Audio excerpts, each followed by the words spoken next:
शुद्ध रक्त आपल्या शरीरामध्ये असावं त्यासाठी काय गोष्टी महत्त्वाच्या आहेत? शुद्ध रक्त अशुद्ध रक्त असं नसतं. हिमोग्लोबिनची जी लेवल आहे ब्लडमध्ये ती जर का चांगली असेल, काही व्यसन नसतील, म्हणजे साधारण स्मोकिंग वगैरे हे व्यसन असतील, तर आपलं रक्त उत्तमरित्या राहतं. बरेच लेडीजमध्ये हा प्रॉब्लेम असतो. जे काय असेल ते खातात. माती खायचं, पेन्सिल खायची, चॉक खायचं, हे त्यांना वाटत असते की आपल्या शरीरामध्ये कॅल्शियम कमी आहे म्हणून ते खातो. पण ऍक्च्युअली आयर्नची कमतरता जर का शरीरात असेल तर ह्या सगळ्या गोष्टींचं क्रेविंग होतं. आयर्न वाढवण्यासाठी काय काय करू? आयर्न कशातनं मिळतं तर ते जे कुकिंगला भांडं वापरतात गुळ बनवायला, ते लोखंडी असतं. लोखंडी भांड्यामध्ये गुळ बनवल्यामुळे त्यामध्ये आयर्न आलेलं असतं. तवा, कढाई, जे की आता आपण अल्युमिनियमवरती शिफ्ट झालोय, स्टेनलेस स्टील वापरतोय आपण, ते सगळं न वापरता आपल्याला ट्रॅडिशनल कास्ट आयर्नच्या भांड्यांमध्ये शिफ्ट झालं. प्लेटलेट्सचा एक मगाशी विषय निघाला होता. तर हिमोग्लोबिन जसं एक घटक आहे तसंच प्लेटलेटचं मेन जे फंक्शन आहे बॉडीमध्ये, जे काम प्लेटलेटचं आहे ते म्हणजे ब्लिडिंग थांबवणे, की हे करा आणि प्लेटलेट वाढतील असं कुठलं ट्रीटमेंट. पपईचं खावा, किवी खावा, ज्यांनी वाढलं असेल तर मग सगळ्यांचंच तसंच राहिलं असेल. थॅलेसिमिया हा काय प्रकार आहे? तर थॅलेसिमिया जो विषय आहे ना, आता याच्यामध्ये काय होतं की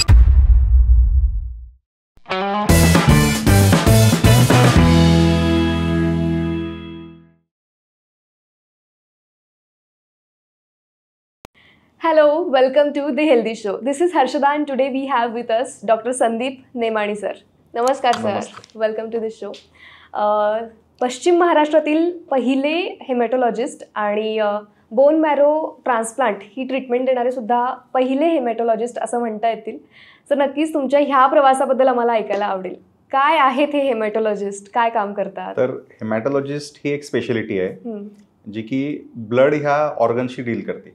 म्हणजे ब्लड जो आपला शरीरामध्ये रक्त जे आपण म्हणतो त्याच्याबद्दलचे जे आजार असतात आणि त्याचे जे प्रॉब्लेम्स असतात, जसं हिमोग्लोबिनचे प्रॉब्लेम्स, प्लेटलेटचे प्रॉब्लेम, पांढऱ्या पेशींचे प्रॉब्लेम किंवा रक्ताचे कर्करोग, हे सगळे जे आजार रक्तांचे असतात किंवा काही वेळा अवधानाच्या गाठीचे सुद्धा आजार असतात, म्हणजे मानेमध्ये, काखेमध्ये अवधानाच्या गाठी येतात, ते सुद्धा हेमॅटॉलॉजीचा भाग असतो. म्हणजे MD मेडिसिन जे शास्त्र आहे ज्याच्यामध्ये की सर्व ब्रांचेस असतात, कार्डिओलॉजी, न्यूरोलॉजी, नेफ्रोलॉजी, म्हणजे की सगळ्या स्पेशलिटीज आहेत. तसंच हेमॅटॉलॉजी सुद्धा एक स्पेशलिटी आहे आणि ह्याचा जो अवयव आहे, ह्याचा जो ऑर्गन आहे तो म्हणजे ब्लड आहे. ओके. आणि ह्या स्पेशलिस्टला हेमॅटॉलॉजिस्ट असं म्हणतात. Blood is a organ. बरोबर. Is it true? तर कसं आहे, ऑर्गन असायला काय सॉलिड स्ट्रक्चरच असायला पाहिजे असं कंपल्सरी नाही आहे. लिक्विड वस्तू सुद्धा एखादा ऑर्गन असू शकते. तर ब्लड हे लिक्विड ऑर्गन आहे जे की आपल्या रक्तवाहिन्यांमधनं सगळीकडे शरीरामध्ये पसरत असतं. म्हणजे आर्टरीज, वेन्स, हार्टमध्ये जे पंप होऊन रक्त जातं ते सगळ्या ऑर्गन्सना ऑक्सिजन पुरवठा करणं हे रक्ताचं काम असतं. आणि हा रक्त सगळीकडे फ्लो होणारा ऑर्गन आहे, म्हणजे लिक्विड ऑर्गन आहे. म्हणून जेव्हा आपण रक्तदान करतो किंवा रक्त ऍक्सेप्ट करतो कोणाचं दुसऱ्याचं दान केलेलं ब्लड बँकमधून, ते सुद्धा एक ऑर्गन ट्रान्सप्लांट सारखं आपण धरू शकतो त्याला. म्हणजे दुसऱ्याचं ऑर्गन जे आहे, रक्त आहे, ते आपण ब्लड बँकेतनं घेऊन आपल्यामध्ये आपण लावून घेतो. म्हणजे ॲज गुड एज ते ऑर्गन ट्रान्सप्लांट झाल्यासारखंच आहे. पण ते एवढ्या लाईटली आणि एवढं इझिली घडत असतं म्हणून आपण त्या गोष्टीला एवढं महत्त्व देत नाही. हो, नक्कीच. आणि रक्त किती महत्वाचं आहे आपल्या शरीरासाठी, कारण त्यावरतीच बऱ्याच गोष्टी डिपेंड आहेत. आणि बाकी ऑर्गन्सचं सगळं जे फंक्शन आहे, बाकी बॉडीचे सगळे ऑर्गन्स असतील, इव्हन आपल्या मेंदूचं फंक्शन असेल, किडनीचं फंक्शन असेल, ते योग्य रक्त पुरवठा असेल तिथं आणि योग्य ऑक्सिजन तिथं पोहोचत असेल तरच ते ऑर्गन व्यवस्थित काम करू शकतात. जर रक्तात प्रॉब्लेम झाला की सगळ्या ऑर्गन मध्ये गडबड चालू होती. नक्कीच. बऱ्याच ठिकाणी आपण इव्हन बघतो की रक्ताने वगैरे पत्र लिहिली जातात किंवा ह्या गोष्टी जितक्या फिल्म्समध्ये आपल्याला महत्वाच्या वाटतात तितक्याच आपल्या शरीरासाठी सुद्धा रक्त खूप महत्वाचं आहे. सो एक चांगलं शुद्ध रक्त आपल्या शरीरामध्ये असावं त्यासाठी काय गोष्टी महत्वाच्या आहेत?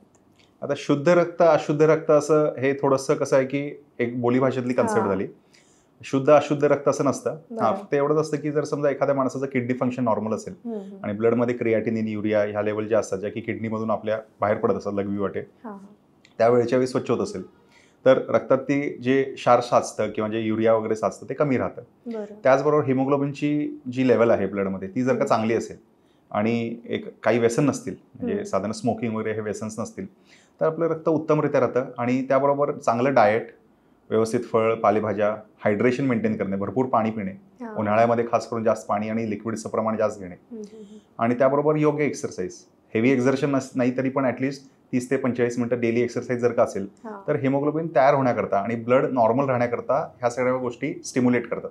म्हणजे आपण एक्सरसाइज करत राहणार तर आपल्याला बॉडीला स्टिम्युलेट राहणार की चांगलं हिमोग्लोबिन तयार करायचंय, चांगलं ब्लड तयार व्हायला पाहिजे, त्याबरोबर किडनी फंक्शन चांगले पाहिजेत आणि त्याचबरोबर आपलं डाएट सुद्धा चांगलं पाहिजे. नक्कीच ह्या सगळ्या गोष्टी तेवढ्याच इम्पॉर्टंट. हिमोग्लोबिनचा जर विषय निघालाय तर असं म्हणतात ना की लो HB असेल तर मग तुम्हाला ॲनिमिया तो सगळं स्टार्ट होऊ शकतात गोष्टी, किंवा लो असू नये. बरोबर. तर ही लोची काय कन्सेप्ट आहे, कितीपर्यंत असेल तर हे लो HB आपण समजू शकतो काय? तर जसं मी तुम्हाला सांगितलं CBC मध्ये 3 प्रकारच्या पेशी असतात. एक असते पांढऱ्या पेशी, एक असते लाल पेशी आणि एक असते प्लेटलेट. तर आता फोकस करायचं लाल पेशींवरती. तर लाल पेशी म्हणजे काय, छोटे छोटे लाल पेशी सेल्स असतात. त्या सेलमध्ये काय असतं, बाजूला बाउंड्री असते आणि मध्ये जे लाल रंगाचं द्रव्य असतं त्याला हिमोग्लोबिन असं म्हणतात. म्हणजे प्रत्येक लाल पेशीमध्ये हिमोग्लोबिन असतं. त्या सर्व पेशींचं कंबाईन करून जी व्हॅल्यू येते मिलीग्राम पर डेसिलिटर मध्ये, त्या व्हॅल्यूला हिमोग्लोबिन असं म्हणतात. तर आता हा जो हिमोग्लोबिन आहे तो हिमोग्लोबिनची व्हॅल्यू ही नॉर्मल व्यक्तीमध्ये म्हणजे पुरुषांमध्ये 13च्या वरती तरी असली पाहिजे.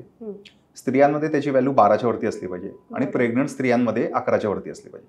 हे WHO म्हणजे वर्ल्ड हेल्थ ऑर्गनायझेशनने दिलेले डेफिनेशन्स आहेत. याच्यामध्ये हिमोग्लोबिन प्रेग्नंट स्त्रियांमध्ये 11च्या वरती असलं पाहिजे, नॉर्मल स्त्रियांमध्ये 12च्या वरती आणि पुरुषांमध्ये 13च्या वरती.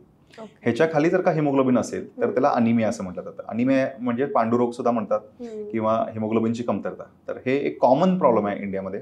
कशामुळे आपला HB कमी होतो काय? तर हिमोग्लोबिन कमी होण्याची बरीच कारण आहेत. म्हणजे त्याला काय एक कारण नाही की हा एक अमुक कारणामुळे हिमोग्लोबिन कमी होतं. प्रामुख्यानं जर डिस्कस करायचं झालं म्हणजे इव्हन साध्या कारणांपासून ते ब्लड लॉस, रिकरंट ब्लिडिंग म्हणजे सारखा पाळीचे त्रास असतील, मूळव्याधीचे त्रास असेल किंवा ब्लड कॅन्सर, इथपर्यंत कोणताही आजार असू शकतो त्याच्यामध्ये हिमोग्लोबिन कमी होऊ शकतं. पण 80 ते 90% लोक जे असतात ते न्यूट्रिशनल असतात. न्यूट्रिशनल अनिमिया जे म्हणतो त्याच्यामध्ये आयदर लोहाची कमतरता म्हणजे आयर्न डिफिशियन्सी अनिमिया किंवा B12 किंवा आणि फोलिक ऍसिड नावाच्या विटामिनची कमतरतेमुळे हिमोग्लोबिनची कमतरता.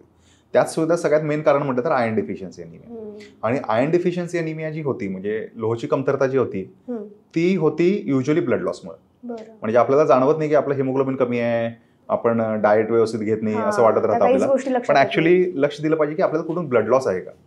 तर स्त्रियांनी हे लक्ष दिलं पाहिजे की समजा रिकरंट चाइल्ड बर्थ होत असेल म्हणजे त्यांना सारखं प्रेग्नन्सीज होत असतील किंवा समजा त्यांचं काय म्हणतात त्याला पिरियड्समध्ये जास्त ब्लिडिंग होत असेल, 7-8 दिवस ब्लिडिंग व्हावं लागलंय, महिन्यातनं 2 वेळा पिरियड यायला लागले, भरपूर पॅड चेंज करायला लागतात किंवा हेवी ब्लिडिंग होत असेल प्रत्येक सायकलमध्ये, तर काय होतं की ते ब्लिडिंग होऊन हिमोग्लोबिन कमी होणार आणि आयर्न स्टोर्स कमी होणार. मग त्यांना हे बघितलं पाहिजे की आपल्याला कॉजला जर का ट्रीट करायचं हिमोग्लोबिन कमी व्हायच्या तर त्यांना पिरियड्सची ब्लिडिंग हे आटोक्यात आणली पाहिजे. ती ट्रीटमेंट व्यवस्थित घेतली आणि पिरियड्स जर रेग्युलराइज झाले तर ऑटोमॅटिकली हिमोग्लोबिन हे टिकून राहील. नाहीतर तुम्ही ट्रीटमेंट घेणार आणि परत ब्लिडिंग जास्त झालं परत हिमोग्लोबिन कमी होणार. तर ब्लिडिंग हे मेन कारण आहे. आणि दुसरं ते न्यूट्रिशनल म्हणजे न्यूट्रिशनल म्हणजे आपल्या अन्नातनं आपल्याला समजा आयरनची डाएट व्यवस्थित नसेल आपली किंवा आपल्याला हे न्यूट्रिशियस डाएट नसेल किंवा चहा कॉफीचं प्रमाण जास्त असेल डाएटमध्ये, तर ह्या सगळ्या कारणांमुळे हिमोग्लोबिनची कमतरता किंवा आयर्नची कमतरता शरीरामध्ये होऊ शकते. तसंच लहान मुलांमध्ये जंताची इन्फेक्शन होतात. म्हणजे आधीच्या काळात जास्त व्हायचे हे, आता कमी झाले. तेवढे जसं आपली सोसायटी पण तरी खेडेगावात कॉमन असतं. म्हणजे ते डिफिकेशनला शौचला बाहेर जातात मुलं वगैरे, रस्त्यावर करतात, त्यातनं त्यांना जंतूचे इन्फेक्शन, मग त्याच्या पोतांमध्ये जंत होतात आणि ते जंत झाले की परत आयर्नची कमतरता होऊन हिमोग्लोबिन कमी व्हायला चालू होतं. हे बरेच मल्टीफॅक्टोरियल आहे. म्हणजे हे मी फक्त तुम्हाला आता जे डिस्कस केलं फक्त आयर्न डिफिशियन्सी केली, जे की मेन रिझन आहे. 60-70% अनिमियाच्या आयर्न डिफिशियन्सीज असतात. उरलेले बरेच कारण आहेत, असंख्य कारण आहेत की ज्याच्यामुळे आपलं हिमोग्लोबिन हे कमी होऊ शकतं. जसं तुम्ही म्हणालात की हिमोग्लोबिन एकतर खूप महत्त्वाचा शरीरातला भाग आहे तो, आणि तो कमी कशामुळे होतो हे आपल्याला कळालेलं आहे. तो जर आपल्याला आटोक्यात किंवा नॉर्मल ठेवायचा असेल तर त्यासाठी आपण काय करू शकतो? हां, तर जसं मी सांगितलं एकतर आपल्याला ब्लड लॉस कुठं आहे ते ओळखलं पाहिजे. आयदर ते मूळव्याध असेल, आपल्या स्टूलमध्ये ब्लड जात असेल किंवा कधी कधी ब्लॅक कलरची स्टूल होत असेल, काळी संडास होत असेल, तर आपल्याला लक्ष ठेवलं पाहिजे की तसं होत असेल तर ते कुठून तरी आतड्यामध्ये रक्तस्राव व्हायची शक्यता आहे. त्याबद्दल पाळीची तक्रारी सांगितल्या मी तुम्हाला. आणि कुठनं काही लोकांचा सारखा घणा फुटत असतो, नाकातून मध्ये मध्ये ब्लिडिंग होत राहतं. तर ब्लड लॉस उडकणं हे महत्वाचं. हे जर सॉल्व्ह झालं म्हणजे ब्लड लॉस नाही आहे, तर दुसरं हिमोग्लोबिनचं मेन रिझन म्हणजे मी जसं सांगितलं चहा कॉफीचं प्रमाण हे कमी केलं पाहिजे. म्हणजे चहा जर का आपण प्रत्येक मील बरोबर घेत असाल, तुम्ही समजा 4-5 कप चहा पित असाल दिवसात, चहा प्रेमी खूप आहेत आपल्याकडे आणि त्यांना लागतो चहा. तर ते चहा पिल्याने काय होतं की तुम्ही जे समजा तुम्ही त्याच्यावर काही पोहे खाल्ले किंवा उपीट खाल्ला आणि त्याच्यानंतर तुम्ही चहा पिला, तर त्या उपीटमधनं जे तुम्हाला आयर्न थोडंफार मिळणार होतं, जे रक्तामध्ये पोचणार होतं, ते चहा बरोबर ते घेतल्यामुळे काय होतं की ते आयर्न ऍब्झॉर्ब होत नाही इंटेस्टाईनमधनं. म्हणून तुम्हाला ते सेग्रिगेट केलं पाहिजे. म्हणजे समजा तुम्ही नाश्ता 8:30 वाजता करत असाल तर तुम्ही चहा 11 वाजता घ्या आणि परत मग लंच 1:30-2 वाजता करा. म्हणजे चहा आणि ब्रेकफास्ट किंवा चहा आणि लंच एकत्र शक्यता नको. किती वेळा चहा घ्यायला पाहिजे का घ्यायलाच नको? चहा घ्यायलाच नको. सात्विक डाएट जर म्हटलं तर चहा कॉफी घेतलीच नाही पाहिजे आपण. कुठल्याही प्रकारचे हे पदार्थ आपण पिल्लेच नाही पाहिजे. पण जर का सवय असेलच आणि दिवसातून एक किंवा जास्तीच 2 कप तुम्ही ट्राय करू शकता. आणि ते अशा वेळेस घ्यायचं की ज्यावेळेस तुमचं कुठलं मेजर मिल नाही आहे. म्हणजे मेजर मिल पासून कमीत कमी 2 ते 3 तासाचं अंतर. फक्त ती चहाची वेळ असेल, एखादं बिस्किट खावा त्यावर काही अडचण नाही. पण त्याच्यावर फुल मील नको. जसं ब्रेकफास्ट लंच डिनर जे आहे ते चहा बरोबर शक्यतो नको. ते टाळायला पाहिजे आपण. नाहीच केलं पाहिजे टाळण्यापेक्षा. हिमोग्लोबिन सर आता ते वाढवण्यासाठी बरेच तर हे जसं आपण म्हटलं की एकतर आपण म्हटलं की चहा कॉफी वगैरे कमी केलं पाहिजे. त्याबरोबर आपण म्हटलं ब्लड लॉस कुठं नाही बघितलं पाहिजे. तिसरं येते की डाएटमध्ये इम्प्रूव्हमेंट म्हटलं तर आपल्याला व्हिटॅमिन सी चे पदार्थ जे असतात जसं आवळा असेल, लिंबू असेल, या गोष्टी आपल्या डाएटमध्ये वाढवल्या पाहिजेत, घ्यायला पाहिजेत. कारण काय होतं, व्हिटॅमिन सी जे पदार्थ असतं, व्हिटॅमिन असतं जे की आपल्याला आंबट पदार्थातून मिळतं, सगळ्या सिट्रस फ्रुट्समधनं मिळतं. त्याच्याने काय होतं की ते हिमोग्लोबिन आणि आयर्न वाढवायला मदत करतं.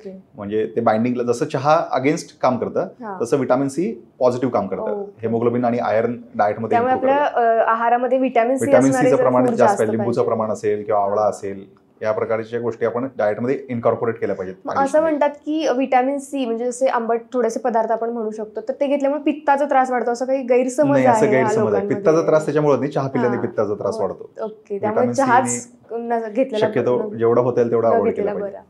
मग हिमोग्लोबिन वाढवण्यासाठी बरेच जण मी आता बघते की टॅबलेट्स, फॉलिक ऍसिड किंवा अजून टॉनिक वगैरे असेल तर ते घेतात की त्याच्यामुळे हिमोग्लोबिन व्यवस्थित राहील. बरोबर. सो ते एक सप्लिमेंट म्हणून बघितलं पाहिजे का ते घेणं पण तितकंच चांगलं आहे की त्याचे काही साईड इफेक्ट? जर आपली डाएट चांगली असेल ना तर आपल्याला कोणत्याही सप्लिमेंटची ऍक्च्युअली गरज नाही. जर आपलं न्यूट्रिशियस डाएट आहे, आपण चांगले फळं पालेभाज्या व्यवस्थित बॅलन्स डाएट घेतो, प्रोटीन, कार्बोहायड्रेट आणि आपले विटामिन मिनरल जर योग्य मात्रेत आपल्याला जात असेल तर आपल्याला कोणतंही वेगळं असं काही सप्लिमेंट वगैरे डेली घ्यायची काही गरज नाही. एक महत्वाचं तुम्हाला मजेशीर गोष्ट सांगतो की तुम्ही जर का विचारलं, बरेच लेडीजमध्ये हा प्रॉब्लेम असतो की किचनमध्ये जे काय असेल ते खातात. म्हणजे साधारण कच्चं तांदूळ असेल, बर्फ असेल किंवा, आणि सांगत नाहीत कोणाला. ते त्यांना विचारलं पॉझिटिव्हली तर ते म्हणतील की किंवा माती खायचं, पेन्सिल खायची, चॉक खायचं, काय जे काय असेल ते खायचं. मग हे त्यांना वाटत असतं की आपल्या शरीरामध्ये कॅल्शियम कमी आहे म्हणून ते खातो आपण. आणि पेन्सिल खातो म्हणजे आपल्याला त्याला पांढरा कलर बघितलं की त्यांना वाटतं की कॅल्शियम आहे. पण ऍक्च्युली आयर्नची कमतरता जर का शरीरात असेल, आयर्न डिफिशियन्सी जर का असेल तर ह्या सगळ्या गोष्टींचं क्रेविंग होतं. ह्याला पायका असं म्हणतात इंग्रजीत, पायका. तर हे पायका होतं म्हणजे काही न खाणाऱ्या वस्तू खाणं असं वाटणं, याला पायका म्हणतात. आणि हे शक्यतो होतं आयर्नची कमतरता असेल. अशा वेळेस काय केलं पाहिजे? तर आयर्न वाढवलं पाहिजे. आयर्न आणि हिमोग्लोबिन वाढवलं तर ते आपोआप सवय. आयर्न वाढवण्यासाठी काय काय करू? तर आयर्न तेच सांगितलं ना मी तुम्हाला आता की व्हिटॅमिन सी सांगितलं, चहा सांगितलं, डाएट इम्प्रूव्ह केलं, पालेभाज्या खाल्ल्या पाहिजेत. सगळ्या पालेभाज्यांमध्ये भरपूर आयर्न मिळतं आपल्याला आणि व्हिटॅमिन सीचं प्रमाण वाढवलं. गुळाचं पण त्याच्यात प्रमाण आहे का? तर गुळाचं कसं असतं की साखरेत काय आयर्न नसतं. गुळामध्ये म्हणजे शुगर केन मध्ये आयर्न नाही आहे. आयर्न कशातनं मिळतं तर ते जे कुकिंगला भांडं वापरतात ना गुळ बनवायला, जे लोखंडी असतं. तर लोखंडी भांड्यामध्ये गुळ बनवल्यामुळे त्यामध्ये आयर्न आलेलं असतं. त्यामुळं आपले जे तवा, कढाई, जे की आता आपण अल्युमिनियम वरती शिफ्ट झालोय आणि बरेचपैकी स्टेनलेस स्टील वापरतो आपण, ते सगळं न वापरता आपल्याला ट्रॅडिशनल कास्ट आयर्नच्या भांड्यांमध्ये शिफ्ट झालं पाहिजे. म्हणजे आपला तवा असेल, भाजी करण्याची कढाई असेल, ही जर का लोखंडी असेल, लोखंडी म्हणजे लोखंडी, नॉनस्टिक नाही, तर त्याच्यामधनं आपल्याला बऱ्यापैकी डाएटमध्ये आयर्न हे जातं. त्यामुळं गुळामध्ये आयर्न हा त्याच्या भांड्यामधून आलेला असतो. तर हे सुद्धा महत्वाचं की आपल्या डाएटमध्ये गुळ खा म्हणतात जेव्हा. पण आता कसं आहे, गुळ पण आपल्याला ते शुगर मिक्स्ड असतं किंवा कलर मिक्स्ड असतं. तर ते सुद्धा आपल्याला ऑथेंटिसिटी बघितली पाहिजे. ते गुळ जे आपण खातोय ते खरोखर गुळच आहे की साखर नाही आहे. आता कलर टाकलेली साखरच खायची असेल तर मग नॉर्मल साखर खाल्लेली काय, त्यापेक्षा आपण नॉर्मल लोखंडी जी भांडी जी आहे ती आपण स्वयंपाक केलेलं जास्त चांगलं. आणि त्यावर आपण नट्स वगैरेचं प्रमाण वाढवू शकतो. थोडं ड्रायफ्रुट्स असतील, शेंगा असतील, ह्याच्यामध्ये सुद्धा आयर्न चांगल्या प्रमाणात सापडतं. सीबीसी एक टेस्ट असते सर, ती मोस्टली कॉमन आहे आपल्याकडे. सारखे डॉक्टर कुठेही गेले की ती एक टेस्ट करून या म्हणतात. ती काय असते टेस्ट, किती महत्वाची असते किंवा काय? तर आता कसं असते, सीबीसी ही हिमॅटॉलॉजी मधली सगळ्यात बेसिक टेस्ट आहे. आणि हिमॅटॉलॉजी काय, मेडिकल मधली सगळ्यात बेसिक टेस्ट जर कुठली असेल तर ती सीबीसी आहे. सीबीसी याचा अर्थ कम्प्लीट ब्लड काउंट.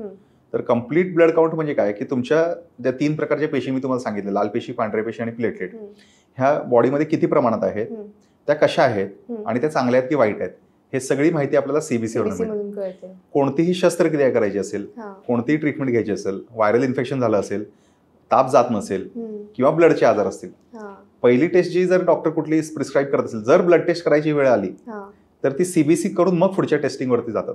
पहिली ही टेस्ट सीबीसी असते.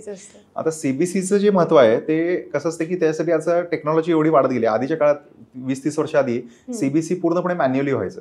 म्हणजे हेमोग्लोबिन मॅन्युअली चेक करायचे, मायक्रोस्कोपीमध्ये डब्ल्यूबीसी प्लेटेड चेक करायचे. पण आता काय झालंय, ऍडव्हान्स मशिनरी आले त्यासाठी. तर सीबीसी काय झालंय की मशीनवरती चेक करतात आणि त्याच्यामध्ये एक जवळजवळ 30 सेकंदामध्ये आपल्याला पूर्ण डेटा येतो ब्लड मधला काय काय आहे. म्हणजे आपण असं सॅम्पल मशीनमध्ये लावला की ऑटोमॅटिक सगळ्या व्हॅल्यूज येतात त्यामध्ये. आता ह्याचा दुष्परिणाम काय झालाय की ह्याचा दुष्परिणाम असा झालाय की बरेच लोक फक्त त्या मशीन डेटाला घेऊन आपल्याला रिपोर्ट देतात. म्हणजे जो मशीनवरनं जो डेटा आला तो सीबीसी आहे आणि त्याचवरती ट्रीटमेंट चालते. म्हणजे जो पॅथॉलॉजिस्टचा जो रोल आहे तो त्या सीबीसी मधनं कमी कमी होत चाललाय. पण तो ऍक्च्युली चुकीचा आहे. म्हणजे हे पेशंटसाठी आणि मेडिकल केअरसाठी हे चांगलं नाही. म्हणजे सीबीसी जेव्हा आपण घेतो, कुठल्याही लॅबमधनं रिपोर्ट घेतो, तर आपल्याला हे बघितलं पाहिजे की ती पॅथॉलॉजिस्ट लॅबमधनंच सीबीसी आहे. खाली आपल्याला साईन करणाऱ्या व्यक्तीची डिग्री बघितली पाहिजे की तो टेक्नॉलॉजिस्ट आहे, टेक्निशियन आहे की तो पॅथॉलॉजिस्ट आहे.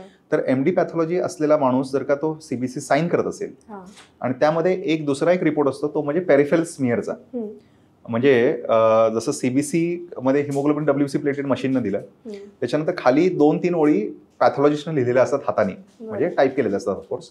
तर त्यामध्ये डब्ल्यूबीसी कसे आहेत, पांढऱ्या पेशी कशा आहेत, प्लेटेड कशा आहेत, हे त्यामध्ये इन्फॉर्मेशन दिलेली असते. म्हणजे जे सीबीसी मशीनवरच्या व्हॅल्यू आहेत त्याच्यावरती पॅथॉलॉजिस्ट एक नजर मारतो मायक्रोस्कोपमध्ये आणि मशीनचा डेटा जो आला आहे तो बरोबर आहे की नाही ह्याचं तो एक कन्फर्मेशन करतो. आणि बरेचसे प्रॉब्लेम्स असतात ज्याच्यामध्ये मशीनचा डेटा चुकीचा असतो आणि त्यावेळेस आपल्याला एक पॅथॉलॉजिस्टचं कन्फर्मेशन असणं अत्यंत गरजेचं आहे. त्याशिवाय तो सीबीसी व्हॅलिड होत नाही सीबीसी म्हणून. तर फक्त मशीनची प्रिंट आहे, तो सीबीसी नव्हे. सीबीसी तेव्हाच व्हॅलिड होतो जेव्हा एक एमडी पॅथॉलॉजिस्ट डॉक्टर त्याला बघतो आणि तो व्हॅलिडेट करतो की जे फाइंडिंग्स मशीननं दिलेत ते सगळे ॲक्युरेट आहेत आणि बरोबर आहेत. आणि पेरिफेरल स्मिअर एक्झामिनेशन म्हणजे जेव्हा मायक्रोस्कोपिक एक्झामिनेशन त्या सीबीसी वरती होतं, त्या ब्लडवरती होतं, तेव्हा तो रिपोर्ट कम्प्लीट होतो. म्हणून जे काही आपले व्ह्युअर्स आहेत म्हणा, त्यांनी हे गोष्ट लक्षात ठेवायला पाहिजे की सीबीसी घेताना चांगल्या एमडी पॅथॉलॉजी लॅबकडूनच घ्यावी. जिथं सीबीसी बघितला जातो, पॅथॉलॉजिस्ट तिथं साईन करतात आणि पॅथॉलॉजिस्टचा पेरिफेरल स्मिअर एक्झामिनेशनचा रिपोर्ट त्या सीबीसी बरोबर असेल तरच तो ऑथेंटिक सीबीसी रिपोर्ट असं म्हटला जातो. अदरवाईज ते फक्त एक मशीननी प्रिंट काढून दिलेली रिपोर्ट आहे. म्हणजे याच्यावरूनच मला एक गोष्ट अशी एक आठवली की ब्लड टेस्ट करा म्हणतात, मग वेगळ्या वेगळ्या लॅबमध्ये गेलं की आपल्याला वेगवेगळे रिपोर्ट्स येतात. त्याचं हेच सगळं कारण आहे. तर त्याच्यामध्ये 2 कारण आहेत. एक तर मशीनचं स्टँडर्डायझेशन पण इम्पॉर्टंट असतं. आता कसं आहे, वेळच्या वेळी समजा तुम्ही मशीन लावून टाकली, कुठल्याही म्हणजे एक साधा एक्झाम्पल आहे ना, तुम्हाला ते प्रत्येक वेळा त्याचं अपग्रेडेशन करावं लागतं, तुम्हाला त्याचं क्लिनिंग करावं लागतं. त्याचे तुम्ही सर्व्हिसेस म्हणजे आपण एएमसी सीएमसी कुठलंही मशीन म्हटलं तर त्याला ह्या गोष्टी आल्या. म्हणजे ह्या नुसतं मेडिकल मशीन्सच नाही, कुठलीही गेस्ट घेतली तुम्ही, एसी घेतलं तरी तुम्हाला 3-4 महिन्यात एकदा त्याची सर्व्हिस करून घ्यावी लागते ना. तसंच त्या मशीनची वेळच्या वेळेस सर्व्हिसिंग झालेली आहे का नाही, त्याचे क्वालिटी चेक्स झालेले आहेत का नाही, त्याचे क्वालिटी कंट्रोल झालेले आहेत का नाही. आणि आजकाल नवीन एरामध्ये आपल्याकडे आता ॲक्रिडेशन्स म्हणून आहेत. ॲक्रिडेशन याचा अर्थ एक थर्ड पार्टी संस्था त्या लॅबला ॲक्रिडेट करते. म्हणजे जसं की NABL म्हणून नॅशनल ॲक्रिडेशन फॉर लॅबोरेटरीज आहेत, तसं कॅप ॲक्रिडेशन असते, तसं US काही ॲक्रिडेटिंग सोसायटीज आहेत. त्या काय करतात की तुमच्या लॅबमध्ये वेळच्या वेळी सॅम्पल पाठवतात, तुमची लॅबमध्ये चेक करतात की त्या रिपोर्ट्स तुम्ही ॲक्युरेट रिलीज करताय का, तुमचे मशीन व्यवस्थित फंक्शनिंग आहेत का, तुम्ही जो मशिनरी किंवा तुम्ही जे कंट्रोल्स वगैरे वापरता किंवा तुम्ही जे रेग्युलर चेकअप करता मशीनचं ते योग्य आहे का. आणि मग तुमच्या रिपोर्टवरती ते एक शिक्का देतात ॲक्रिडेशनचा. जेव्हा लॅबला ते ॲक्रिडेशन मिळतं ह्याचा अर्थ ते लॅब म्हणू शकते प्राऊडली की आम्ही हे ह्या संस्थेबरोबर ॲक्रिडेटेड आहे. ह्याचा अर्थ काय की आमचे जे लॅबचे रिपोर्ट्स आहेत ते ह्या संस्थेने सुद्धा प्रमाणित केले, त्यामुळे माझे रिपोर्ट्स हे जास्त चांगले आहेत. पण मग आपण कॉमन पीपल जे आहे, आपण एखादं कसं आपण ओळखणार की कुठला रिपोर्ट. तुम्हाला मेन हेच बघायचं, हे ॲक्रिडेशन वगैरे तर फार पुढच्या गोष्टी झाल्या. मेन कॉमन ले पर्सनला एवढंच बघायचं की आपण जे सीबीसी करतोय हे चांगल्या रेप्युटेड पॅथॉलॉजिस्ट असलेल्या लॅबमधनं करतोय का नाही. टेक्नॉलॉजिस्ट लॅबमध्ये न करता एमडी पॅथॉलॉजी त्या लॅबमध्ये पाहिजे आणि त्या लॅबमध्ये आपण सीबीसी वगैरे करू शकतो. मग बाकी ब्लड टेस्ट तो रिपोर्ट आपण योग्य म्हणू शकतो प्रॅक्टिकली. पण तरी सुद्धा कसं आहे, शेवटी एरर्स हे होऊ शकतात लॅब्समध्ये. म्हणजे त्याच्यात म्हणजे ह्युमन एरर म्हणण्यापेक्षा कधी कधी मशीन एरर होऊ शकतं, कधी कधी ते चुकू शकतं रिपोर्ट, कधी कधी 2 लॅबमध्ये व्हेरिएशन त्यामुळे येऊ शकतो. पण ते काय एवढं धरून ठेवण्यासारखा विषय नाही आहे. ते अनयुज्युअल सिच्युएशन असते, पण युजली कोरिलेट होतात बऱ्याचशा गोष्टी. जर 2 चांगल्या लॅबचा रिपोर्ट असेल तर ते बऱ्यापैकी रिपोर्ट्स कोरिलेट होतात युजली. जसं मगाशीच तुम्ही म्हणालात की लो HB असेल तर तो एक ॲनिमिया समजला जातो, तो पांडुरंग म्हणतो आपण त्याला. बरोबर बरोबर. त्याचा कसा हेल्थवरती अफेक्ट होतो आणि ते होऊ नये म्हणून आपण काय काय गोष्टी करू शकतो, काय प्रिकॉशन्स घेऊ शकतो? अनिमिया होऊ नये म्हणून ना, तर अनिमिया होऊ नये म्हणून तसंच आपण जे डिस्कस केलं ऑलरेडी की ज्याचं हिमोग्लोबिन पहिलं ब्लड लॉस तुम्ही जसं सांगितलं. आता आयर्न डिफिशियन्सीच्या पुढे जर का जायचं म्हटलं आपण जे ऑलरेडी डिस्कस केलंय, तर विटामिन B12 आणि विटामिन फोलिक ऍसिड जे आहेत ह्याची कमतरतेमुळे पण हिमोग्लोबिन कमी होतं. तर युजली विटामिन B12 जे आहे ते नॉन व्हेजिटेरियन डाएट सोर्समध्ये असतं. व्हेजिटेरियन डाएटमध्ये कुठेही विटामिन B12 आढळत नाही. दुधामध्ये आणि पनीरमध्ये थोड्याफार प्रमाणात असतं. आणि आपण जे स्प्राउट्स खातो त्या स्प्राउट्समध्ये जे मायक्रो ऑर्गॅनिझम्स असतात स्प्राउट झाल्यामुळे, त्या मायक्रो ऑर्गॅनिझममध्ये आपल्याला विटामिन B12 मिळतं. पण हे सोडून सगळे non vegetarian sources of diet जे आहेत त्याच्यामध्येच फक्त विटामिन B12 मिळतं. आणि फोलिक ऍसिड जे विटामिन आहे ते सर्व व्हेजिटेरियन सोर्सेसमध्ये मिळतं. म्हणजे फळं असतील, पालेभाज्या असतील, प्रत्येक गोष्टीमध्ये फोलिक ऍसिड असतं. पण फोलिक ऍसिडचा प्रॉब्लेम हा की तुम्ही जर का त्याला ओव्हर कुक केलं कुठल्या पण गोष्टीला, म्हणजे तुम्ही समजा अन्न जास्त शिजवलं तर फोलिक ऍसिड त्यातनं निघून जातं. तर तुम्हाला थोडंसं डाएटमध्ये कच्ची फळं, कच्ची व्हेजिटेबल्स, सलाड हे असलं पाहिजे, जेणेकरून ते फोलिक ऍसिड सुद्धा आपल्याला ते मिळत राहतं. जर तुम्ही ओव्हर कुक केलं, शिजवलं जास्त, तर ते फोलिक ऍसिड त्यातनं नष्ट होतं. म्हणून पालेभाज्या खाताना पण मेथी वगैरे असेल तर ती कच्ची खाऊ शकता. आणि त्याबरोबर सलाड खाता तुम्ही, काकडी, टोमॅटो वगैरे खाता, किंवा तुम्ही फळं खाता. जी फळं तर आपण कधी युजली शिजवत नाही, तर त्यामुळे त्या फळातनं पण आपल्याला बऱ्यापैकी फोलिक ऍसिड मिळत राहतं. पण डाएट हे होलसम असलं पाहिजे ना, म्हणजे डाएट एक गोष्ट अशी नाही की तुम्ही नुसते मी चपातीच खातो, चपातीत असं नाही होत ना. तर त्यामध्ये आपल्याला कॉम्प्लिमेंटरी ऍक्शन्स बघितले पाहिजेत. म्हणजे फळं, पालेभाज्या, प्रोटीन्स आणि कार्बोहायड्रेट्स ह्या चौघी गोष्टींचा आपल्याला एक बॅलन्स स्ट्राईक केला पाहिजे. म्हणजे त्या पर्सेंटेजमध्ये त्या गोष्टी दिवसभरात आपल्याला गेल्याच पाहिजेत. ऍटलिस्ट एक पूर्ण दिवसातली एक डाएट तरी फ्रूटची असली पाहिजे, एक मील. ते म्हणतात ना योग्य आहार, तर ते दिवसभरात काय काय गोष्टी आपण इंटेक केल्या पाहिजे? नाही, म्हणजे ते सांगतो ना की आपलं जे बॅलन्स्ड डाएट जे म्हणतो ना आपण, ते बॅलन्स मेंटेन झालं पाहिजे. म्हणजे तुम्हाला आता तुम्ही आठवडाभर म्हटलं मी ह्या आठवड्यात पूर्ण आठवड्यात एक पण फळ खाल्लं नाही, तर ते चुकीचं आहे ना. तुमच्या डेलीच्या डाएटमध्ये तुम्ही हे बघितलं. आता तुम्हाला एक गोष्ट सांगतो, आपल्या विषयाला सोडून आहे थोडंसं. आता जॅपनीज पॉप्युलेशन आपण म्हणतो की ती लोक फार वर्ष जगतात आणि हेल्दी जगतात. तर ते मी वाचत होतो तर त्याच्यामध्ये असं जाणून आलं की ते दिवसातून एका दिवसाला जवळ 10 ते 15 प्रकारची वेगवेगळी कलर्स खातात. म्हणजे कलर्स खातात याचा अर्थ प्रत्येक कलर जो फळाला किंवा पालेभाजीला आलेला आहे तो त्याच्यामधल्या असलेल्या काहीतरी कन्स्टिट्युएंटमुळे आहे. तर आपण जेव्हा पपई खातो तेव्हा एक वेगळा कलर खायला मिळतो आपल्याला, द्राक्षी खातो तेव्हा वेगळा कलर खायला मिळतो, सफरचंदचा कलर वेगळा असतो, त्या कलरमध्ये पण शेडिंग वेगवेगळं असते, लाल पण वेगळे असतात, पेरूचा कलर वेगळा असतो. जेव्हा तुम्ही दिवसातून 10 ते 15 प्रकारचे कलर्स खाता तेव्हा तुम्ही वेगवेगळ्या प्रकारचे इन्ग्रेडियंट्स घेत असता बॉडीमध्ये. लक्षात ठेवलं पाहिजे की दिवसभरात आपण 10 वेगळे. पण तसं नाही लक्षात ठेवलं तरी आपण एवढं तरी लक्षात ठेवू शकतो की आपली बाबा एक मील, एक जो स्नॅक आहे तो फ्रुट्सचा असला पाहिजे. एक स्नॅक आहे तो थोडा ड्रायफ्रूट किंवा शेंगा वगैरे आपल्याला गेले पाहिजेत. एक स्नॅक मध्ये आपण म्हणजे 2 मेजर मील सोडले तर बाकी छोटे छोटे स्नॅक्स आपले वेगवेगळ्या प्रकारचे असले पाहिजेत. म्हणजे थोडक्यात आपल्याला थोडं स्वतः बॅलन्स करता आला पाहिजे नियोजन करून. सर तुम्ही बोलता बोलता बऱ्याच वेगळ्या वेगळ्या प्रकारच्या गोष्टी सांगताय. तर हिमोग्लोबिन जे आहे तर ते कमी झालंय हे आपण कसं ओळखायचं? अच्छा, म्हणजे तुम्हाला म्हणायचं की एखाद्या व्यक्तीने कसं ओळखायचं की माझं हिमोग्लोबिन नॉर्मल आहे की?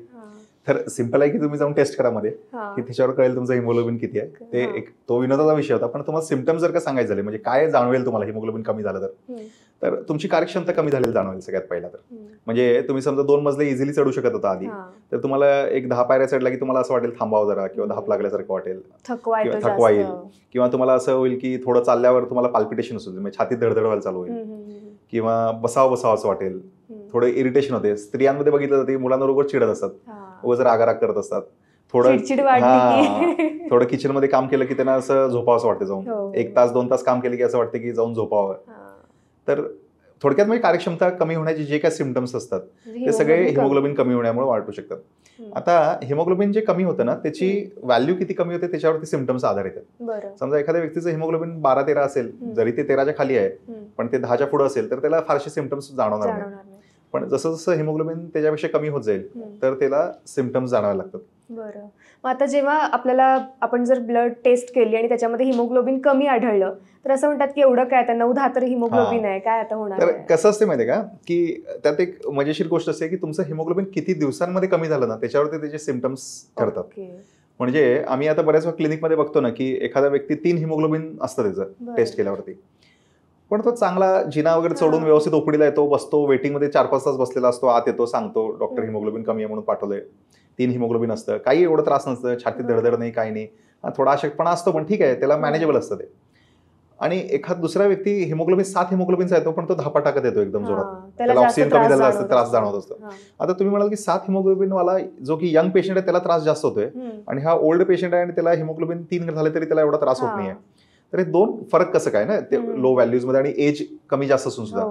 तर त्याचं कारण असं आहे की कंपन्सेशन बॉडी करायला किती वेळ मिळाला ते महत्वाचं असतं. म्हणजे थोडक्यात समजा एखाद्या व्यक्तीचं हिमोग्लोबिन गेल्या 15 दिवसातच कमी झाले तर त्याला सिम्पटम्स फार जास्त येणार. म्हणजे 13 हिमोग्लोबिन होतं आणि सडनली काहीतरी ब्लड लॉस झाला मोठा, म्हणजे असं झालं की समजा एक 40 वर्षाची लेडीज आहे, तिला सगळं चांगलं होतं आणि सडनली एक 10-12 दिवस पिरियड्स मध्ये हेवी ब्लिडिंग झालं आणि त्याच्यानंतर सडनली तिचं हिमोग्लोबिन 13 वरनं 8 वरती आलं, तर तिला लगेच सिम्पटम्स फार जास्त जाणवायला लागते कारण ते शॉर्ट ड्युरेशन मध्ये हिमोग्लोबिन कमी झालं होतं. एखाद्याचं व्यक्तीचं हिमोग्लोबिन समजा लॉंग ड्युरेशन कमी असेल, वर्षानुवर्ष 10 हिमोग्लोबिनच आहे, गेले 10 वर्ष 10 हिमोग्लोबिनच आहे, त्याला हिमोग्लोबिन एकदम क्रॉनिकली लो आहे किंवा एकदम हळूवार कमी होतं, स्लोली दर 6 महिन्याला अर्ध्या ग्रामने हिमोग्लोबिन कमी होतं, तर त्याला एवढे सिम्पटम्स येणार नाहीत आणि बॉडीच्या हार्टला, बॉडीच्या लंग्सला, बॉडीच्या बाकी ऑर्गन्सना कंपन्सेट करण्याकरता वेळ मिळालेला असतो लो हिमोग्लोबिनसाठी. जर तुमच्या बॉडीच्या बाकी ऑर्गन्सना वेळ मिळालेला नसेल की हा माणसाचं हिमोग्लोबिन कमी, आता आपल्या बाकी ऑर्गन्स सांभाळून घेऊ शकले नाही त्या लो हिमोग्लोबिनला, तर सिम्पटम्स जास्त. आता जसं आपण म्हणतो की एक हिमोग्लोबिनची एक नॉर्मल एक रेंज असते, तर ती कमी झाली तर अॅनिमिया, पण ते जास्त पण होऊ शकते का, त्याच्यामुळे पण काही अफेक्ट होऊ शकतो का? तर जसं अॅनिमिया म्हटलं तसं हाय हिमोग्लोबिनला पॉलिसायथेमिया असं म्हणतो, पॉलिसायथेमिया. तर ह्याच्यामध्ये काय होतं की हिमोग्लोबिन जेव्हा 18च्या पुढे असतं तेव्हा त्याला आपण पॉलिसायथेमिया म्हणतो. त्याची पण अनेक कारणं आहेत, म्हणजे तो पण विषय फार मोठा आहे, पण मेन कारण जे आपल्या नॉर्मल व्ह्युअर्स सांगायचं म्हटलं की पॅथॉलॉजिकल कारण म्हणजे जे मेडिकली इम्पॉर्टंट आणि डिसीजची आजारच सोडून जे मेन कारण तेच म्हणजे स्मोकिंग. जे लोक स्मोकर्स असतात, चेन स्मोकर असतात, क्रोनिक स्मोकर असतात, अर्धा सिगरेट दररोज पितात, त्यांचं हिमोग्लोबिन हे 18, 19, 20च्या पुढे असतं. तर ते हिमोग्लोबिन जास्त होण्याचं मागे कारण असते की त्यांच्या ब्लडमध्ये जो स्मोक जातो त्याच्यामुळे कार्बन मोनॉक्साईड जातो. कार्बन मोनॉक्साईडचं पॉइझनिंग झालं की ते हिमोग्लोबिन बॉडीला कंपन्सेटरी मेकॅनिझमने वाढवावं लागतं. तर ते हिमोग्लोबिन वाढलं की मग ते हार्टवरती प्रेशर येणे, हार्ट अटॅक येणे किंवा हे सगळे प्रॉब्लेम व्हायची शक्यता असते. त्यामुळं मेन रिझन जे नॉर्मली असतं हाय हिमोग्लोबिनचं ते स्मोकिंग असतं, ते स्मोकिंग बंद केलं पाहिजे. ओके, म्हणजे ह्या स्मोकिंगच मेन कारण आहे का बाकीची काही कारणामुळे? जनरल पब्लिकमध्ये हाय हिमोग्लोबिन होण्याचं कारण सांगितलं मी तुम्हाला. तसं आता दुसरं म्हटलं तर हाय अल्टिट्यूड वरती राहणारे लोक, म्हणजे जे लोक हिमालयन रिजन्स मध्ये राहतात त्यांचं नॅचरली हिमोग्लोबिन निसर्गाने जास्त दिलेलं असतं कारण त्यांना कमी ऑक्सिजन लेवलवरती जगायचं असतं ना, त्यामुळे बॉडी कंपन्सेट करते की ऑक्सिजन बाहेरचं कमी आहे तर बॉडी हिमोग्लोबिन वाढवते स्वतःचं आणि त्याच्या ऑर्गन्सना ऍडिक्वेट ऑक्सिजन पुरवठा चालू राहतं. म्हणून आपण जेव्हा लेह लडाखला वगैरे लोक ट्रिपला जातात तर तेव्हा काय होतं की त्यांना अक्लमटायझेशन होत नाही आणि त्यांना तिथं गेल्या गेल्या त्रास होतो, पण तिथली लोक आरामात जगत असतात. आपल्याला थोडा वेळ अक्लमटायझेशनला दिलं पाहिजे की आपल्याला जाऊन एक आठवडाभर आराम केला पाहिजे हॉटेलमध्ये, त्यानंतर आपली टूर चालू केली पाहिजे. त्या आठवड्यामध्ये बॉडी कंपन्सेट करते, थोडं हिमोग्लोबिन वगैरे वाढवती, लो ऑक्सिजनला सेटल होती बॉडी आणि मग नंतर तुम्ही फिरायला चालू करू शकता. तुम्ही डायरेक्ट तिथं उड्या मारत फिरायला लागला की मग तुम्ही बोलता बोलता प्लेटलेट्सचा एक मगाशी विषय निघाला होता. आता मी बऱ्याच वेळा ऐकते काही जणांच्या बाबत की प्लेटलेट्स कमी झाले म्हणून ऍडमिट झालो किंवा ते डॉक्टरांनी वाढवायला सांगितले प्लेटलेट्स शरीरातील, तर तो काय प्रकार असतो आणि किती महत्वाचा? तर हिमोग्लोबिन जसं एक घटक आहे तसंच प्लेटलेट एक घटक आहे. प्लेटलेटचं मेन जे फंक्शन आहे बॉडीमध्ये, जे काम प्लेटलेटचं आहे ते म्हणजे ब्लिडिंग थांबवणे. म्हणजे आपल्याला समजा इंजुरी झाली तर जे काळं काळं स्कॅब तयार होतो ना त्या इंजुरीच्या ठिकाणी, ते सगळं प्लेटलेटमुळे प्लग तयार झालेला असतो. तर ते प्लेटलेट सगळे गोळा होतात आणि आपलं ब्लिडिंग थांबवतात. आता जर ब्लडमध्येच प्लेटलेट कमी असतील तर मग ते प्लग तयार करण्याकरता जायला प्लेटलेटच नाही आहेत ना त्या ठिकाणी. तर बॉडीमध्ये प्लेटलेट जर का नसतील तर प्लग तयार होणार नाही, प्लग तयार नाही झालं तर ब्लिडिंग थांबणार नाही. तर एक्सेसिव्ह ब्लिडिंग थांबवण्याकरता प्लेटलेट लागतात. पण निसर्ग काय करतात, जसं तुम्ही म्हणाला की हिमोग्लोबिन 10च्या पुढे असून सुद्धा काही सिम्पटम येत नाही त्या लोकांना, तसंच प्लेटलेट जोपर्यंत 30,000च्या खाली जात नाही तोपर्यंत शक्यतो काही सिम्पटम्स येत नाहीत. जरी नॉर्मल प्लेटलेट काउंट हा 1.5 लाखाच्या पुढे असला तरी 40, 50, 60,000ची प्लेटलेट काउंटवाल्या पेशंटना काही सुद्धा कळत नाही आणि ब्लिडिंग सुद्धा होत नाही जास्त, इंजुरी जरी झाली तरी, जोपर्यंत त्यांचं प्लेटलेट 30,000च्या पुढे आहे. 30,000च्या खाली गेल्यानंतरच त्यांना थोडंफार हेवी पिरियड्स म्हणा किंवा कुठं लागलं तर ब्लिडिंग थांबणार नाही असं होऊ शकतं. आणि प्लेटलेट जेव्हा 10,000च्या खाली जातं तेव्हा स्पॉन्टेनियस ब्लिडिंग म्हणजे स्वतःहून रक्तस्राव व्हायची शक्यता असते. जसं मेंदूमध्ये रक्तस्राव, हिरड्यातून रक्तस्राव, लघवी वाटे रक्तस्राव हे कधी होणार जर प्लेटेट 10-20 खाली असेल तर. अच्छा. म्हणजे आपल्या बॉडीला देवाने देताना एक सेफ्टी मेकॅनिझम प्रत्येक गोष्टीत दिलेला आहे. जसं आपल्याला 2 डोळे दिले, मध्ये 1 डोळा दिला असता तरी चाललं असतं ना, एका डोळ्याने आपण बघू शकलो असतो सगळं, पण 2 दिले ना. तसंच प्लेटलेट असेल, हिमोग्लोबिन असेल, हे प्रत्येक गोष्ट एक सेफ्टी मार्जिन घेऊन दिलेली असते. नॉर्मल रेंज ही त्या सेफ्टी मार्जिनला धरून असते. पण पॅथॉलॉजिकल प्रॉब्लेम जे आहेत, म्हणजे जे आजार जो आहे तो युजली मॅनिफेस्ट होत नाही जोपर्यंत ती व्हॅल्यू एकदम सिव्हिअरली लो होत नाही तोपर्यंत. आणि सिव्हिअर लो होण्याची बरीच कारण असतात प्लेटलेटमध्ये पण. जसं व्हायरल इन्फेक्शन असेल, तुम्ही डेंग्यू फीवर बद्दल माहिती असेल तुम्हाला, त्यामध्ये प्लेटलेट कमी होतात, पण ते तात्पुरते असतात. म्हणजे आठवड्या 10 दिवसासाठी तो खेळ असतो सगळा. त्यात एकदम कमी झालं तर प्लेटलेट चढवावं लागतं, मध्यम असतील तर आपण वेट अँड वॉच करू शकतो, आणि मग नंतर आठवड्या 10 दिवसामध्ये मेजॉरिटी पेशंट्समध्ये रिकव्हरी चांगली होती. पण बाकी काही आजार आहेत जे की रक्ताचे आजार असतात, ज्याच्यामध्ये प्लेटलेट सातत्यानं कमी राहतात. पण सातत्यानं कमी राहणाऱ्या आजारांमध्ये समजा प्लेटलेट 40-50च्या आसपास राहत असतील तर त्यांना काही ट्रीटमेंट फारशी आपण करत नाही. मग हे प्लेटलेट्स आपल्या शरीरामध्ये वाढवण्यासाठी कुठलं एखादं नॉर्मल किंवा पर्टिक्युलर कुठलं फूड किंवा फूडचं संबंध प्लेटलेटला शक्यतो अप्लाय होत नाही जेवढं हिमोग्लोबिनला होतं तेवढं. प्लेटलेट हे फूडशी रिलेटेड नाही आहे. जर प्लेटलेट कमी असेल तर त्याचं कॉज फाइंड आउट केलंच पाहिजे. जरी ते धोक्याच्या पातळीच्या वरती असले, जरी प्लेटलेट 50,000 असलं तरी त्याचं कॉज फाइंड आउट करणं गरजेचं असते, का कमी आहे. एकदा कॉज फाइंड आउट झाला आणि आपल्याला कळालं की काय मेजर डिसीज नाही आहे तर प्रॉब्लेम नाही. पण ते मेडिकली तुम्हाला चेकअप आणि ट्रीटमेंट त्याची केलीच पाहिजे. त्याला असं स्पेसिफिक तुम्हाला सांगून की हे करा आणि प्लेटलेट वाढतील असं कुठलं ट्रीटमेंट नाही. पपईचं खावा, किवी खावा, ते सगळं हे आहे. त्याच्याने वाढलं असतं तर मग सगळ्यांचंच तसंच राहिलं असतं ना, कोणाला आजारच झाला, त्यामुळे डॉक्टरकडे जाऊन त्याची चेकअप आणि ट्रीटमेंट केली पाहिजे. डाएटचा त्याचा काही संबंध नाही आहे. थॅलेसिमिया हा काय प्रकार आहे, त्याच्याबद्दल काय सांगाल? तर थॅलेसिमिया जो विषय आहे ना, त्याच्यामध्ये हिमोग्लोबिनचाच आजार आहे. जसं अनिमियाचाच एक प्रकार थॅलेसिमिया आहे. आता थॅलेसिमिया हा अनुवंशिक कारण आहे हिमोग्लोबिन कमी होण्याचं. आता ह्याच्यामध्ये काय होतं की आई वडील जेव्हा थॅलेसिमिया मायनर असतात, मायनर याचा अर्थ आपल्या शरीरामध्ये 2 जीन्स असतात थॅलेसिमियाचं किंवा हिमोग्लोबिन तयार होण्याकरता. त्यातला एक जीन जर का फॉल्टी असेल आणि एक जीन चांगला असेल तरी हिमोग्लोबिन ते लोक तयार करतात. भारतामध्ये 5% लोक असे असू शकतात की ज्यांच्यामध्ये एक जीन खराब आहे आणि एक जीन चांगला आहे. तर असे जे व्यक्ती आहेत ज्यांना फिजिकली बघून आपण सांगू नाही शकत की हा थॅलेसिमिया मायनर आणि हा नॉर्मल आहे, काही फरक करता येत नाही. बडे मोठे मोठे फिल्म स्टार जसं की अमिताभ बच्चन सुद्धा थॅलेसिमिया मायनर आहे, पण आपल्याला कळत नाही. तो छान आहेत ना, एकदम फिटच आहेत ते. ऍक्च्युली नॉर्मल व्हेरिएशन असं धरा जे की 5% लोकांमध्ये असतं. आणि काही स्पेसिफिक कम्युनिटीज आहेत, गुजराती, सिंधी, म्हणजे नॉर्थ वेस्टर्न इंडियामधली जी लोक आहेत त्यांच्यामध्ये साधारण 8% पर्यंत लोकांना थॅलेसिमिया मायनर असू शकतो. तो काय कसं ओळखायचा की काय? त्याला ओळखायला लागतच नाही मुळात, तुम्हाला त्याला ब्लड टेस्टनीच ओळखता येते फक्त आपल्याला. पण मेन त्याचा ड्रॉबॅक काय होतो की 2 थॅलेसिमिया मायनर व्यक्ती जेव्हा लग्न करतात, होऊ शकतं ना, ऑब्व्हियस आहे, 5% लोकांना आहे तर त्या 5% लोकांमधले 2 व्यक्तींचं समजा लग्न झालं तर त्यांना 25% चान्स असतो, म्हणजे त्यांच्या 4 मधला एखादं मूल थॅलेसिमिया मेजरचं जन्माला येऊ शकतं. आणि ते थॅलेसिमिया मेजर मुलाला काय होऊ शकतं की त्याला दर महिन्याला रक्त चढवावं लागतं, कारण की रक्त तयार करण्याची दोन्ही जीन्स त्याची खराब असतात. म्हणजे एक पालकडनं खराब जीन घेतला, दुसऱ्या पालकाकडनं पण खराब जीन घेतला आणि दोन्ही जीन्स खराब आल्यामुळे त्या बाळामध्ये त्यांना आयुष्यभर रक्त चढवावं लागतं. हे जर का टाळायचं असेल तर लग्नाआधी हे कन्फर्म करणं गरजेचं आहे की आपण त्या 5% तर नाही आहे ना, की आपण थॅलेसिमिया मायनर आहे का नाही हे चेक करून घेणं गरजेचं आहे. त्यासाठी पुन्हा अगेन ब्लड टेस्ट सीबीसी करावं लागतं. सीबीसी बरोबर HB इलेक्ट्रोफोरेसिस नावाची एक टेस्ट असते, त्याच्यामध्ये आपल्याला बघावं लागतं की थॅलेसिमिया मायनर आहे का नाही. जर का एक व्यक्ती थॅलेसिमिया मायनर असेल तर त्या व्यक्तीने थॅलेसिमिया मायनरशी शक्यतो लग्न टाळावं. 2 थॅलेसिमिया मायनरनी लग्न जर का नाही केलं तर थॅलेसिमिया मेजर मुलं जन्म व्हायचा विषय संपतो.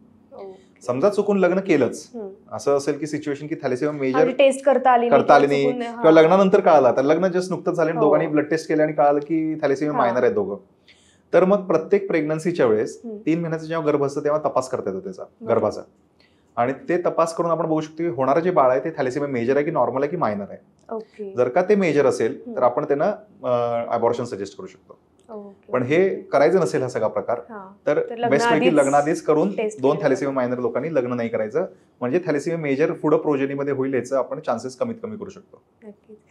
पश्चिम महाराष्ट्रातले फर्स्ट हेमॅटॉलॉजिस्ट आहात सर, तर याचं शिक्षण वगैरे सगळं तुम्ही कुठे कुठे घेतलं? तर हेमॅटॉलॉजीचं ट्रेनिंगच्या आधी पहिला MBBS करावं लागतं. तर MBBSचं जे ट्रेनिंग आहे ते मी गव्हर्नमेंट मेडिकल कॉलेज मिरज इथं केलं. तिथून MBBS केल्यानंतर मुंबईला नायर हॉस्पिटल आहे, TNMC मेडिकल कॉलेज म्हणून, तिथं मी MD मेडिसिन केलं. MD मेडिसिन करत असतानाच मला हेमॅटॉलॉजी या विषयामध्ये आवड निर्माण झाली आणि त्यामुळं त्याच्याच हिशोबाने माझी तयारी सुरू होती आणि हिमॅटॉलॉजी ट्रेनिंग मी CMC वेल्लोर म्हणजे Christian medical college Vellore Tamil Nadu इथे केलं. ओके. हिमॅटॉलॉजी हा विषय थोडा रेअर असतो आणि ह्याचे स्पेशलिस्ट सेंटर्स आणि ट्रेनिंग करणारे लोक सुद्धा कमी असतात, ट्रेनिंग देणारे आणि ट्रेनिंग घेणारे. त्यामुळं असे विषय अशा अपेक्स इन्स्टिट्यूट्सला जाऊन वेगवेगळ्या ठिकाणी जाऊनच आपल्याला ट्रेनिंग घ्यावी लागते. पण काय वाटतं सर, आपल्या महाराष्ट्रात ब्लड बँक्स आहेत तितक्या जितक्या हव्यात आणि ब्लड म्हणजे शिल्लक आहे का जर इमर्जन्सी पेशंटला द्यायचं? ब्लड बँक्स तर आहेत महाराष्ट्रात बऱ्यापैकी. आपल्या महाराष्ट्र तसं मेडिकली ॲडव्हान्स स्टेट आहे, तर त्यामुळे ब्लड बँक्स तर प्रत्येक जिल्ह्यामध्ये बऱ्यापैकी आहेत. इव्हन ब्लड सुद्धा बऱ्यापैकी मिळतं. पण आता एक महत्त्वाची गोष्ट, जेव्हा तुम्ही ब्लड बँकचा विषय काढलाय तर त्यामध्ये एक लक्षात ठेवायचं की आजकाल कंपोनंट थेरपीचा युग आहे. म्हणजे आधी जसं कसं होतं की एकतर अमर अकबर अंथनी सारखं ब्लड डोनेशन आणि ब्लड रिसिव्हिंग नसतं कधी. म्हणजे इथून नातेवाईकांचं ब्लड काढलं आणि दुसऱ्या नातेवाईकाला ब्लड दिलं असं कधी होत नसतं. मूव्हीतच शक्य आहे ते. आणि ऍक्च्युली कधी आम्ही मेडिकली सुद्धा प्रमोट करत नाही की क्लोज ब्लड रिलेटिव्हने एक दुसऱ्यांना ब्लड द्यावं म्हणून. ब्लड घेत असताना दुसऱ्या लांबच्या व्यक्तीचं ब्लड घेतलेलं जास्त चांगलं. क्लोज रिलेटिव्हचं, भाऊ बहिणीचं ब्लड जर का आपण लावून घेतलं तर आपल्याला काही इजा होण्याची शक्यता असतात. त्यामुळं लांबचं रक्त असलेलं कधी पण चांगलं. आणि दुसरी गोष्ट कंपोनंट थेरपी जी मी तुम्हाला सांगत होतो, तर कंपोनंट थेरपी याचा अर्थ की आधी कसं होतं की होल ब्लड कन्सेप्ट होती. म्हणजे ब्लड काढलं, स्टोअर केलं आणि ते आहे तसंच ब्लड चेक करून पेशंटला देण्यात आलं. आता काय करतात, एका ब्लडच्या बॅगमध्ये म्हणजे एक डोनरकडून समजा 350 मिली ब्लड घेतलं तर त्या ब्लडमधूनच प्लाझ्मा तयार केला जातो. त्या ब्लडमधूनच पॅक्ड रेड सेल म्हणजे लाल पेशी तयार केल्या जातात. त्याच ब्लडमधून प्लेटलेट तयार केले जातात आणि पुढं जे शिल्लक राहतं ते अल्ब्युमिन किंवा बाकी प्रोटीन्स तयार करण्याकरता त्या कंपनीला मॅन्युफॅक्चरिंगला दिलं जातं. म्हणजे जवळजवळ एक ब्लड डोनेशन 3 ते 4 व्यक्तींचा जीव वाचवू शकतो. म्हणजे असं नाही की एक ब्लड घेतलं आणि त्याच दुसऱ्या व्यक्तीला ते देऊन टाकलं आहे तसं. त्याचे वेगवेगळे कंपोनंट्स तयार केले जातात. म्हणजे प्लेटलेट तयार केले जातात, प्लाझ्मा तयार केला जातो आणि लाल पेशी तयार केल्या जातात. त्याला पॅक्ड रेड सेल म्हणतात. म्हणजे जेव्हा लाल पेशी आपण चढताना बघतो पेशंटला आजच्या काळामध्ये, ती युजली पॅक्ड रेड सेल असते, ती होल ब्लड नसते. त्यातला प्लाझ्मा वेगळा केलेला असतो, प्लेटलेट वेगळं केलेलं असतं. ह्याला कंपोनंट थेरपी म्हणतात. म्हणून एका बॅगचं मॅक्सिमम युटिलायझेशन आपण 3 ते 4 वेगवेगळ्या प्रोडक्ट्समध्ये करून 3 ते 4 व्यक्तींना वेगवेगळ्या व्यक्तींना आपण ते प्रोडक्ट पुरवू शकतो एका बॅगमधून. म्हणून ब्लड डोनेशन हे कंपोनंट थेरपीमध्ये कन्वर्ट केले गेले आता आणि त्यामुळे मॅक्सिमम युटिलायझेशन होऊ शकतं एखाद्या डोनेशनचं. आता एवढा ब्लड डोनेशनचा विषय निघालेलाच आहे, तर हा एक गैरसमज आहे की आपण जर रक्तदान केलं तर आपल्या शरीरामध्ये रक्त कमी होईल आपल्या शरीरामधील. नाही, तर कसं आहे ते समुद्रातनं एक तांब्या पाणी काढून घेतल्यासारखं आहे. कारण की आपल्याकडे 5-5.5 लिटर ब्लड आहे. 300-350 मिली ब्लड दिल्यानंतर 24 तासामध्ये तेवढी भरपाई होऊन जाते शरीरामध्ये. आणि युजली ब्लड बँक कधीही 3 महिन्याच्या आत ब्लड डोनेशन पुन्हा घेत नाही. तर वर्षातून 3 ते 4 वेळा तुम्ही ब्लड डोनेशन करू शकता. तर एवढं जर का आपण करत राहिलं तर त्याच्यामुळे काही दुष्परिणाम होत नाही. हेल्दी इंडिव्हिज्युअल्सच ब्लड घेतलं जातं. ज्याला कोणता आजार आहे, ज्याचे शुगर बीपी अनकंट्रोल्ड आहेत किंवा ज्याचं वय जास्त आहे, अशा व्यक्तीचं ब्लड डोनेशनला घेतलं जात नाही. पण हेल्दी व्यक्तीचं ब्लड जर का घेतलं तर तो 24 तासात 48 तासामध्ये भरून काढतात पूर्ण रक्त. साधारण किती आपण वयापासून आपण ब्लड डोनेट करू शकतो? तर युजली 18 वर्षाच्या पुढेच ब्लड घेतलं जातं डोनेशनसाठी आणि युजली 55 ते 60 वर्षापर्यंत ब्लड डोनेट करता येतं. त्यात त्यांची पूर्ण फिटनेस चेक केली जाते आणि त्यांचं बीपी शुगर सगळ्या लेवल जर का नॉर्मल असतील आणि हिमोग्लोबिन लेवल चांगलं पाहिजे. डोनरचंच हिमोग्लोबिन समजा 8 ग्राम असेल तर त्यांनी ब्लड डोनेशन करण्यात काय पॉईंट नाही, कारण तो स्वतः त्याला रक्त लावायची वेळ येईल. मग त्यामुळं हिमोग्लोबिन चांगलं असणं गरजेचं आहे ब्लड डोनेट करायच्या आधी. म्हणजे तुमचं हिमोग्लोबिन 14-13 असेल तर तुम्ही ब्लड डोनेशनच्या मागं लागायचं. तुमचं हिमोग्लोबिन स्वतःच 8-9 असेल तर मग ब्लड डोनेशन नाही करायचं. भरपूर तर माहिती कळालेली आहे. म्हणजे युजली एवढ्या गोष्टींचा आपण विचार पण करत नाही. पण सगळ्यांसाठी तुम्हाला काय एक सोशल मेसेज द्यायला आवडेल? तर सगळ्यांसाठी सांगायचं झालं तर एकतर निरोगी राहणं गरजेचं आहे. आता निरोगी राहण्याकरता तुम्हाला तुमचं हिमोग्लोबिन चांगलं पाहिजे. जे माझा स्पेशलिटी त्याबद्दलच मी तुम्हाला सांगणार की हिमोग्लोबिन चांगलं असेल ना तर तुम्ही एक्सरसाइज चांगलं करू शकता, तुमचं फिटनेस चांगलं राहू शकतं, तुम्हाला जे आयुष्यात अचीव करायचं आहे ते तुम्ही अचीव करू शकता. बऱ्याच वेळा पेशंट्स मला जेव्हा येतात तेव्हा जसं तुम्ही विचारत होता की हिमोग्लोबिन 10 आहे काय फरक पडतं, 9 आहे काय फरक पडतं, पण त्यांना माहीतच नाही की 14 हिमोग्लोबिनवर माणूस किती एनर्जेटिक फील करतो. त्यांनी कधी ते चेक माहीतच त्यांना कळालंच नाही, कारण त्यांनी हिमोग्लोबिन 10 वरतीच त्यांना माहिती आहे की हे नॉर्मल आहे म्हणून. त्यांच्यासाठी नवीन नॉर्मल 14 हिमोग्लोबिनवरचा काय असू शकतो आयुष्यात तो त्यांना माहीतच नाही. त्यामुळं हिमोग्लोबिन चांगलं असणं अत्यंत गरजेचं आहे. सगळ्या ऑर्गनच्या व्यवस्थित फंक्शनिंगसाठी हिमोग्लोबिन बॉडीमध्ये चांगलं असणं गरजेचं आहे. त्यासाठी योग्य डाएट, योग्य एक्सरसाइज, बॅलन्स्ड न्यूट्रिशन जे आपण म्हटलं तसं, चहाचं प्रमाण कमीत कमी घेणे आणि व्यवस्थित एक्सरसाइज करून आणि शक्य असेल तर ॲटलिस्ट 40 क्रॉस झाल्यानंतर एक वर्षातनं एकदा का होईना एकदा मेडिकल व्हिजिट वर्षातनं एकदा आणि एक basic health checkup is must. CBC बरोबर थोडंसं किडनी लिव्हर फंक्शन चेक केलं आणि एक मेडिकल व्हिजिट डॉक्टरकडे जाऊन बाबा बीपी बघा, डोळे वगैरे व्यवस्थित आहेत का, बीपी व्यवस्थित आहेत का 40s नंतर, हे जर का आपण करत राहिलं तर अजून काही करायची गरज लागत नाही. म्हणजे आपण prevention is always better than cure. नक्कीच. थँक्यू सो मच डॉक्टर, तुम्ही इतकी सगळी महत्त्वाची आज गोष्ट सांगितलेली आहे. त्यानिमित्ताने बऱ्याच जणांना ह्या गोष्टींचा उपयोग तर होईलच आणि ते स्वतःची काळजी घेतील. सो वन्स अगेन धन्यवाद. थँक्यू.